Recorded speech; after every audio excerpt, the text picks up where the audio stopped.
What's up everyone, Instructor Cory here. In this video I want to give you a couple tips on how to get up really steep hills. So in the last video I just showed you how to come down a video using those lower gears, using your clutch, using your brakes to help slow you down nice and smooth. In this video I'll show you how to get up a hill. One thing that's going to help you again is those lower gears. So using first gear, second gear, taking your time, using that friction zone and that clutch to help you get up the hill. I'll also give you a quick scenario where if you're sitting in traffic, let's say there's a red light at the top of the hill and it's stop and go traffic, you're going to want to use that friction zone, that clutch. That way you're not rolling backwards, running into vehicles behind you. So here we go, let's give it a shot.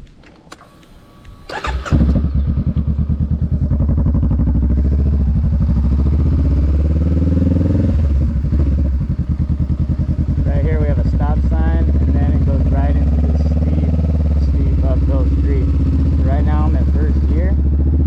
I can give it a little bit of throttle. I've shifted to second. So notice here, I'm in second gear, I'm not using my clutch. Notice the bike is shaking quite a bit. So I'm going to show you if I get down to first gear. Let's say there was some stop and go traffic here. Now I'd have to come to a stop. Notice I'm not using my brake at all. The bike's not rolling.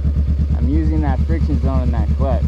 So watch here, even though I'm on this steep hill, I can let this clutch out a little bit and the bike will start to move forward. So it's really about training that left hand to use that friction zone. Notice if I squeeze it in too much, the bike's going to start rolling backwards really quickly down the hill, and I'm going to have to use some brakes to keep them going anywhere. So if you want to find that friction zone, then you can add a little bit of throttle if you need it. You can even straddle walk to get going and then pick your feet up. Now let's say another car length move. Notice I squeeze my clutch in. I'm using some front brake now, right?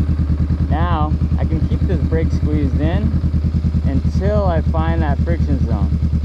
That way I'm not running the risk of rolling backwards. If I let the brake out, I'm already rolling back, okay? So keep your brake squeezed in, find that friction zone. You can already hear the bike, right? Now, watch what happens. I have that friction zone engaged. If I let the brake out now, the bike's not rolling, it's not going anywhere. Now I can actually ease that clutch out a little bit more and start to move forward again, right?